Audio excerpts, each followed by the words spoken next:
Hi friends, இன்றைக்கி வீடியோவில் நல்ல அசத்தலான சுவையில் ஆனால் சிம்பிளான செய்முறையில் சூப்பரான வாழைக்காய் கிரேவி எப்படி பண்ணலான்றதாங்க பார்க்க போகிறோம். இந்த வாழைக்காய் கிரேவி சாதத்து கூட சாப்பிட்டாலும் ரொம்ப டேஸ்ட்டாக இருக்குங்க, டிஃபன்ஸ் கூட வச்சு சாப்பிட்டாலும் ரொம்ப டேஸ்ட்டாக இருக்கும். கண்டிப்பாக ட்ரை பண்ணி பாருங்கள்.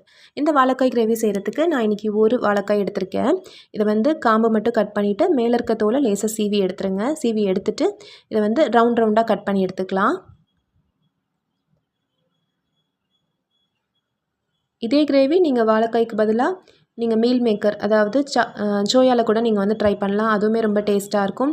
அல்லது உருளைக்கிழங்கு போட்டு செஞ்சாலுமே ரொம்ப டேஸ்ட்டாக இருக்கும். இந்த மாதிரி ரவுண்டாக கட் பண்ணி எடுத்துக்கோங்க. இப்போ கட் பண்ணி வச்சுருக்க வாழைக்காயில் ஒரு 1/4 டீஸ்பூன் அளவுக்கு மஞ்சள் தூள், 1/2 டீஸ்பூன் அளவுக்கு மிளகாய் தூள், ஒரு 1/2 டீஸ்பூன் அளவுக்கு உப்பு, இது 3ஐயும் போட்டு நல்லா இந்த மாதிரி பெரட்டி எடுத்துருங்க. எல்லா பக்கமுமே இந்த மசாலா நல்லா படுற மாதிரி நல்லா பெரட்டி எடுத்துக்கோங்க. நல்லா பெரட்டி எடுத்துகிட்டு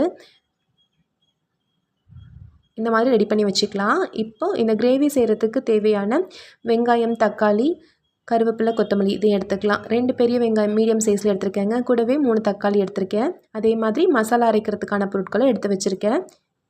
எள்ளு, சோம்பு, சீரகம், பட்டை, கிராம்பு, தேங்காய், அவ்வளோதான்.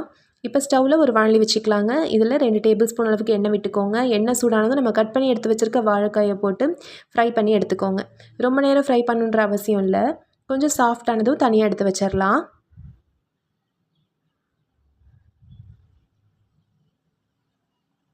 பாருங்கள், இந்த அளவுக்கு சாஃப்டாக வெந்தாலே போதும், நம்ம எடுத்துடலாம்.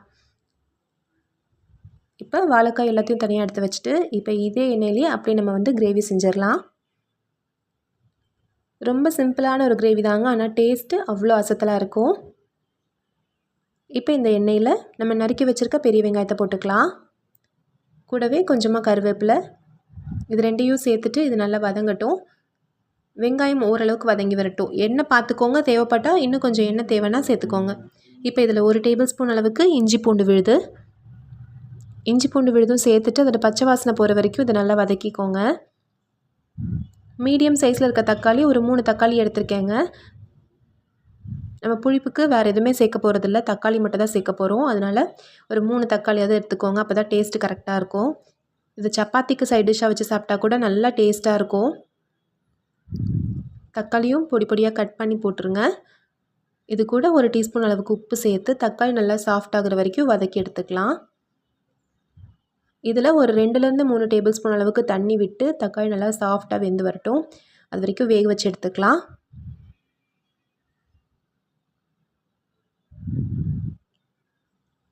நம்ம ஏற்கனவே வாழைக்காயில் ஒரு 1/2 டீஸ்பூன் அளவுக்கு உப்பு சேர்த்துருக்கோம். இப்போ இதில் 1 ஸ்பூன் அளவுக்கு உப்பு சேர்த்துருக்கோம் நம்ம. இப்போ இதில் ஒரு 1/2 டீஸ்பூன் அளவுக்கு மஞ்சள் தூள், காரத்துக்கு ஒரு 1/2 ஸ்பூன் அளவுக்கு மிளகாய் தூள், 1/2 ஸ்பூன் அளவுக்கு மல்லித்தூள், இதெல்லாம் சேர்த்துட்டு இந்த மசாலோட பச்சை வாசனையும் போகட்டும். எல்லாமே ஒன்றா வெந்து வந்துடும். தக்காளி நல்லா சாஃப்டாக வெந்துடும். நம்ம சேர்த்துருக்க மசாலாவோட பச்சை வாசனையும் போயிடும். இதில் இன்னும் கொஞ்சம் தண்ணி விட்டு நல்லா ஒரு தடவை கலந்து விட்டு நான் மூடி வச்சிடுறேன். மீடியம் ஃப்ளேமில் ஒரு 2-3 நிமிஷம் நல்லா வெந்ததுனாவே எல்லாமே நல்லா சாஃப்டாயிரும்.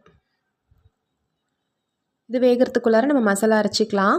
1/2 டீஸ்பூன் சோம்பு, 1/2 டீஸ்பூன் சீரகம், 1 டேபிள் ஸ்பூன் அளவுக்கு எள்ளு, 2 டேபிள் ஸ்பூன் அளவுக்கு தேங்காய், பட்டை, கிராம்பு, இது எல்லாத்தையும் மிக்ஸி ஜாரில் போட்டு நல்லா நைஸாக அரைச்சி எடுத்துருங்க. இப்போ பாருங்கள், நம்மளுக்கு கிரேவிக்கும் நல்லா எல்லாம் வெந்துருச்சு, சாஃப்டாக வெந்துருச்சு. இதை லேசாக கரண்டிலே மசிச்சு விட்ட மாதிரி நல்லா கலந்து விட்டுருங்க. இப்போது நம்ம ஏற்கனவே வறுத்து வச்சுருக்க வாழைக்காயை சேர்த்து ஒரு தடவை பெரட்டி விட்டுறலாம். ரொம்ப போட்டு பெரட்ட வேண்டாம், வாழைக்காய் உடஞ்சிடக்கூடாது. அப்படியே ரவுண்டாக பீஸாக இருக்கட்டும். இப்போ நம்ம அரைச்ச மசாலாவையும் இதில் சேர்த்துடலாம். அரைச்ச மசாலாவும் சேர்த்துட்டு நல்லா ஒரு தடவை கலந்து விட்டு லோ ஃப்ளேமில் ஒரு 3லேருந்து 4 நிமிஷம் கொதிக்கட்டும். நம்ம சேர்த்துருக்க எண்ணெய் பிரிஞ்சு வரட்டும், அவ்வளோதான். அந்த அளவுக்கு வெந்தாலே போதும். நல்லா சூப்பராக கம வாசனையாக நல்லா சுவையான கிரேவி ரெடி ஆயிரும். இப்போ ஒரு தடவை கலந்து விட்டுக்கலாம். தண்ணி தேவைப்பட்டால் கொஞ்சம் தண்ணி வேணும்னா சேர்த்துக்கோங்க. இதில் கடைசியாக பொடியாக நறுக்குன கொத்தமல்லி தழை சேர்த்து நல்லா ஒரு தடவை கலந்து விட்டு ஒரு 2-3 நிமிஷம் நல்லா கொதிக்க விட்டு எண்ணெய் பிரிஞ்சு வரட்டும். நம்ம ரொம்ப அதிகமாக எண்ணெய் சேர்க்கலை, கொஞ்சம் தான் எண்ணெய் சேர்த்துருக்கோம்.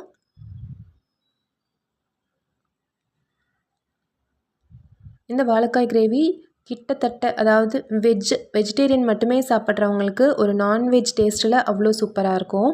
அல்லது நான்வெஜ் மாதிரியே ஆனால் நான்வெஜ் இல்லாமல் சாப்பிட்ணுன்னு நினைக்கிறவங்களுக்கு இது வந்து ஓரளவுக்கு அதோட மேட்ச் பண்ணும். இது சப்பாத்தி அல்லது நான் அல்லது சாதம், ஒயிட் ரைஸ், தயிர் சாதம் இது எல்லாத்துக்கூடமே சூப்பரான ஒரு சைட் டிஷ்ஷாக இருக்கும். கண்டிப்பாக ட்ரை பண்ணி பாருங்கள். இப்போ பாருங்கள் எண்ணெய் பிரிஞ்சு வந்துருச்சு. ஒரு தடவை நல்லா பெரட்டி விட்டுட்டு ஸ்டவ் ஆஃப் பண்ணிடலாம். நல்லா ஜம்முன்னு சூப்பரான டேஸ்டியான வாழைக்காய் கிரேவி ரெடி ஆயிடுச்சு. நீங்களும் இதே மாதிரி ட்ரை பண்ணி பார்த்துட்டு எப்படி வந்துச்சுன்ற சொல்லுங்கள். இந்த ரெசிபி பிடிச்சிருந்துச்சுன்னா நம்ம சேனல் ராகாஸ் கிச்சனில் ஒரு லைக் கொடுங்க. ஃப்ரெண்ட்ஸ்க்கு இந்த வீடியோவை ஷேர் பண்ணிக்கோங்க. நம்ம சேனலை சப்ஸ்கிரைப் பண்ணிக்கோங்க. தேங்க்யூ.